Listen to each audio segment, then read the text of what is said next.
My name is Tony Woods. I'm the Managing Director of Midland Steel. And just as Stephen spoke earlier about manufacturing, fabrication and involving ourselves in BIM, we're based in Montmelick, County Laois. I'll just give you a quick brief on the company and then I'll show you and demonstrate to you how we're actively using BIM modelling in our manufacturing process. Our headquarters are in Montmelick, County Laois. What you see on the photograph in front of you is some material that we prefabricated off-site to deliver to the largest rail development in London, London Bridge Station, between 2012 to the last two are going in the next 2 weeks. We have 4 locations. We're supplying the UK nationwide in terms of reinforcing steel, fabrication and prefabrication. We have a combined capacity in our depots of over 200,000 tonnes of steel annually. So the services that we provide, briefly, I'll explain to you: cut and bent rebar, steel fixing, prefabrication, piling, mesh, coil couplers, accessories. And what we've embarked on recently in the last 4 years is 2 and 3D detailing, bar bending schedules and 3D modelling with BIM. Value engineering, rationalisation and collaborative working. I suppose the last line would be the most important line to be discussing at this seminar this morning. We are a CARES approved company under the 4 standards to ISO 9001, 14,001 environmental, 18,001 health and safety, and we're certified to the BS 8902 CARES Sustainable Reinforcing Scheme.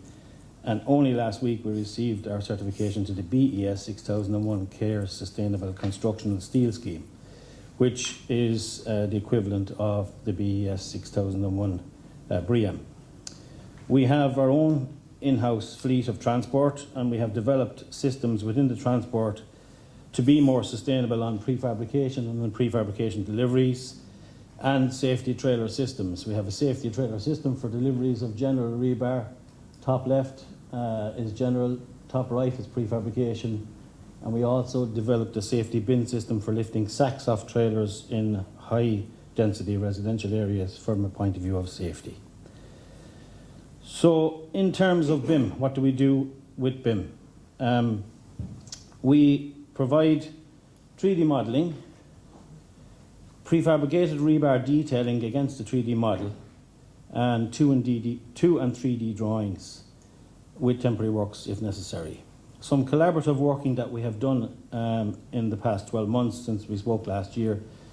One particular project that we were involved in was on Liverpool Docks. We collaborated with a contractor there, and at early stages it was interesting to see that when we were involved in the project at tender stage, it was priced originally and tendered originally as the standard would be with your bill of quantities, etc. We undertook to do a BIM model on the project, provided the contractor with some of the necessary information that they required, and after our model was done, our takeoff was completed and our estimates and the model was adjudicated. We found that at original tender stage, the pricing of the project had been overestimated. So what BIM gave us here was actual information very, very quickly. And from our point of view as a fabricator, the key thing here was when we were booking off an order with a contractor, we back the steel off back to back, so we buy the steel physically on the day. Had we undertook to take the instruction at the initial of 3,200 tonnes, we'd have overbooked the material by 700 tonnes of steel, which would have been a substantial amount of stock sitting on the ground from our point of view, financed over a period of the project. What did it bring to the client? It brought him savings. What did it bring to the contractor? It also brought them savings in terms of their overall cost sum. And for us, we were able to give them cost certainty of what we were actually going to provide them. Proposing off-site prefabrication through BIM is one of our main focuses and points for the future. We believe off-site prefabrication is the future, is the way to go. And the key benefits of what we have seen so far in terms of doing that are as follows. Detailing and scheduling time, we have saved 20%. On-site project management time, they have saved 20%. Contract prelim site time have saved 30%. Health and safety, 50% less of the workforce are on site, and the material is produced in an efficient control factory environment. We estimate and look through all the models and look for clash detection, and in a moment you'll see some proof of that as I show you the rest of the presentation. We have a full quality assured procedure in the factory. We have full traceability quality database, and on time and on site there was a 60% improvement on the programme time on site steel fixing, 50% improvement on the former placing, because the steel fixers weren't on the site as much as they would have been traditionally. When it was done off site, you will see benefits of it also. The general rule of thumb for the past 100 years has been on-site steel fixing, and when we decided to go into BIM and BIM modelling and detailing, we undertook London Bridge as its pilot project. It was a very substantial project, and we were given a task and a challenge to see how we could construct a very difficult element in terms of the columns, not weld anything, lift the element from a trailer and put it into a 2.5 metre deep pile cap. For people who know what that, it's an extensive challenge. But the time was the key issue for National Rail, and the time was the key issue for the contractor here. And as we got the information using BIM outlets, on the left-hand side of the BIM model you can see is the design intent that was provided by the engineer at the design intent stage.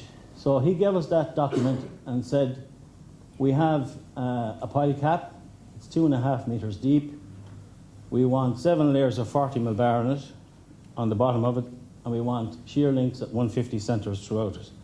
So effectively what he was designing was a Nordic forest in the middle of London, and he wanted it as per his design, and there was no change. So the collaborative approach didn't enact itself on the very first day.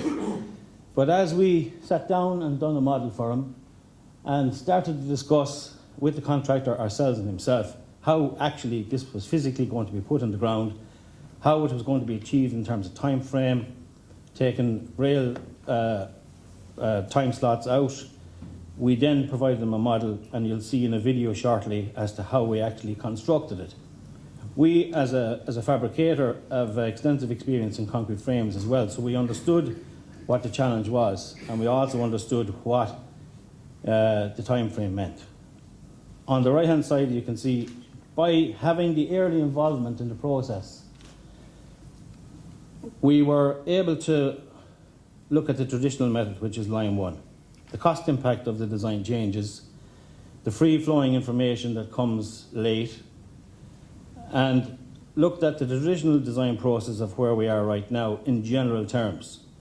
By producing the BIM model on this occasion, by collaborating with the contractor, and by involving ourselves early with the design engineer, you can see that line 3 makes an awful lot of sense in terms of where we currently stand between 2 and 1.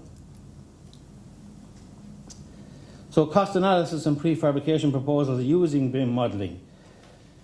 What we're finding a lot is requests from customers, like Steve said, he wants to have a 3D model for a 2mm layer of flooring. Well, we're finding it a bit more difficult, where in terms of the collaborative time frame and the changing of the mindset is, I suppose, the biggest challenge that everybody faces. If you want to make it work, you're going to have to change. And what we have recently embarked on is a discussion with certain clients whereby we are now using the models for tender. They're using the cost analysis certainty from the model, because the model effectively gives you that cost certainty against your budgeted time on site and against also the construction methods and the cycles and how you're going to propose it. This project, Thames Tideway Tunnel, is obviously in the main frame in the UK. It's the super sewer, they're calling it in London. It's going to be constructed over the next 6 years. It has a substantial figure in terms of cost. We were asked to price it in terms of the rebar and the diaphragm walling and the prefabrication of it off-site and deliver it in London on tight schedules.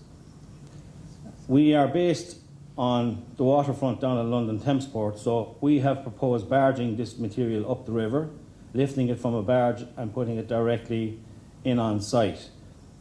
What we found as we went through the process of modelling it, and as we went through the process of the construction methods, was that in the engineering, and in general people will have found this through construction in their experiences, the engineering is designed as a structure.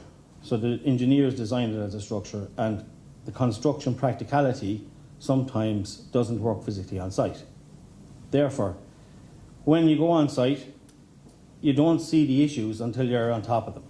What we have found here by doing this particular model was that the issues were identified prior to construction, prior to prefabrication, and prior it ever being put into fabrication in our factory.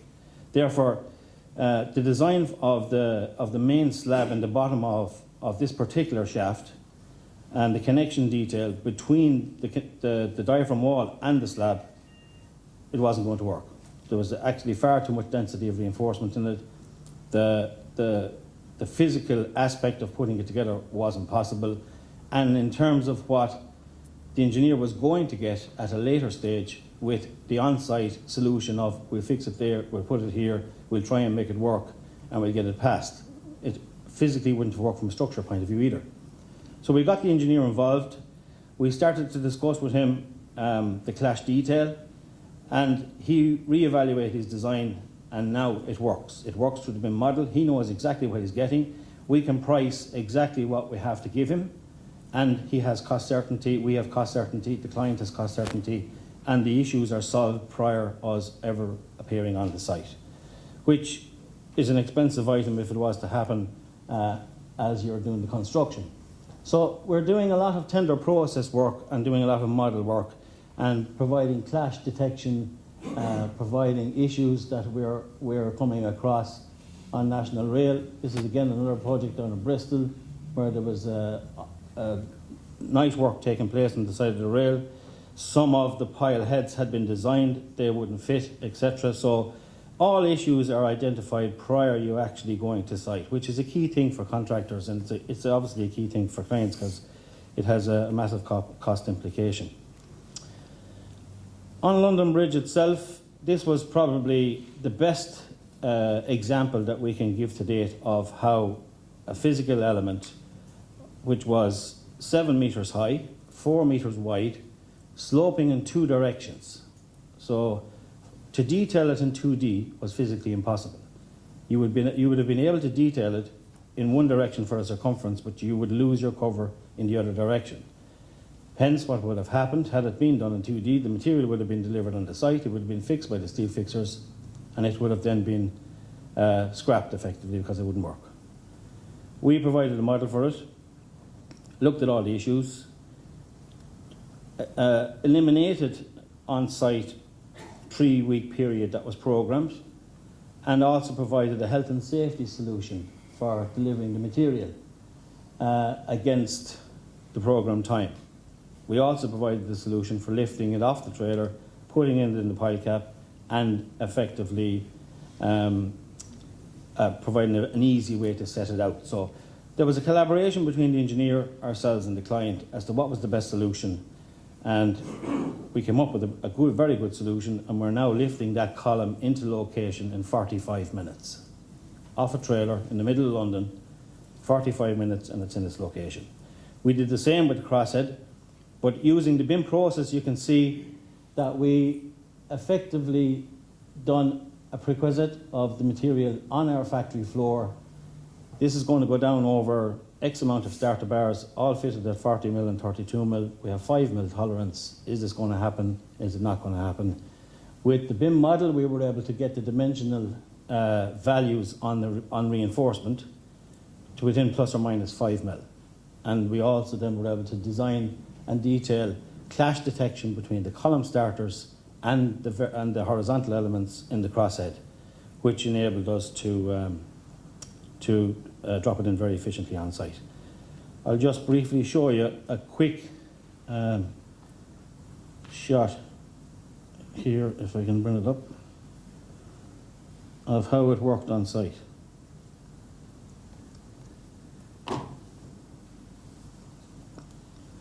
So we detailed it with a double bob base, and then we detailed cassettes, as we call them, into the base to provide them with the shear links that they wanted for the Nordic forest. And the 7 layers were threaded, enabling and eliminating manual handling, taking health and safety into consideration. The longest dimension material was put in the cassettes, the shortest dimension material was put in by manual handling. And we effectively set out a 4-point pivot pin in the bottom of the pipe cap, dropped the pipe column down on top of it, and then fixed off the top mat. 63 tons of steel. Estimated program time on that project was, in time slots, because they couldn't fix it at a continual basis, was over 3 weeks. We ended up fixing it in 3 days. Currently we're pricing and looking at some other works down in Dover. Again, using the BIM model, at the request of the client, he wanted it for his tender. He wanted to be able to show his client what he was going to do and how he was going to do it. But we were able to identify cost certainty. We were able to add rationalization to the material as it was and hadn't been designed. We were able to propose to the engineer what will work here, what won't work here. Some extensive clash was identified prior us going on the site, and we were able to have him have a submitted tender with a complete takeoff taken from the 3D model. Other projects we're looking at and doing are also being done in the same way. A particular project that we did last year here in Ireland was a project we did for John Sisk, and I know some of the John Sisk boys are here in the room today. Worked out extensively well.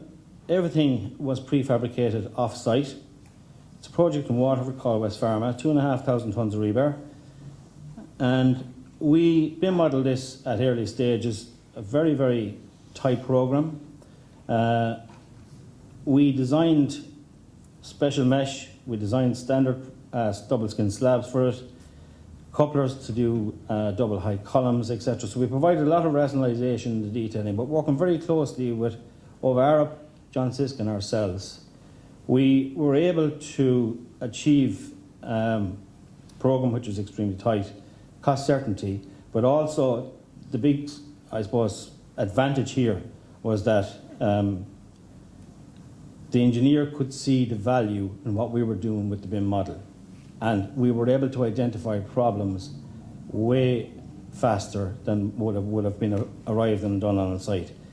Last winter, if everybody remembers it, was quite a harsh winter in terms of rain. All of the work was done off-site, so we had preempted and worked off-site most of the material, and then inclement weather didn't become an issue. Some of the comments on one of the comments from one of the lads in John Sisk here. It'll be for yourself to read it. It says, Midland Steel undertook the supply and installation of 2,400 tonnes of reinforcement steel at West Pharma project in Waterford. Working throughout the winter months, the off-site prefabrication strategy delivered significant benefits in logistics management, safety, and in offsetting the impact of inclement weather.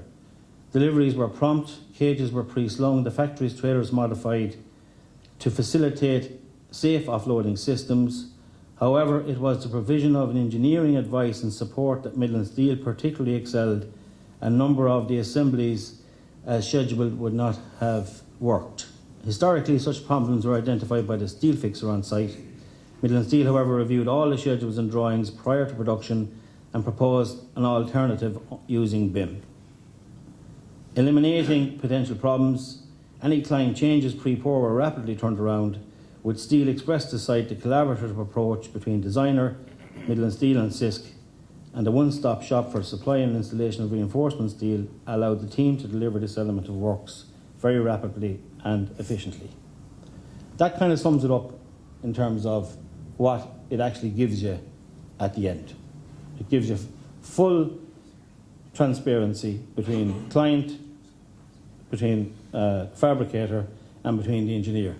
And using the BIM model that we are able to do with the software that we have in Tekla, we are able to share information digitally with the touch of a button. So effectively, if there's a design change, using the model that we have done, the engineer is able to go in, he's able to change a detail, it automatically flashes up on our screen, it's automatically flashing up on the screens in the contractor's yard and their offices, and without anything being prefabricated, changed or detailed at a later stage, we're able to stop it immediately and adapt to the request.